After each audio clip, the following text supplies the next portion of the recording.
How to fix background app refresh grayed out on iPhone. Hello guys, this is Atticus and welcome back to another tutorial video.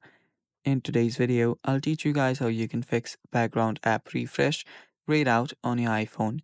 So without any further ado, let's dive right into it. First step, open up your settings.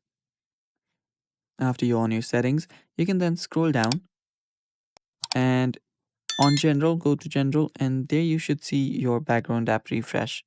If this feature is grayed out on your iPhone, this is what you do. Come back to your original settings on the first home page, then scroll down. Then you should find an option called screen time. Tap on that.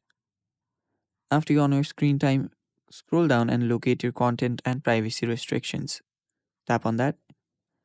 And now you'll need to scroll down again. Head over to allow changes to section and there you'll find on the bottom an option called background app activity. Tap on that and make sure that this is on allow. After you do that, head back, go to your general.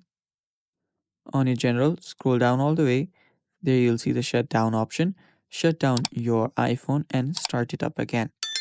After you do that, your problem will get fixed and your background app refresh should be available again. And that's how you do this. Thanks for watching, guys. That is all for today's video. Stay tuned for more and bye bye. Take care.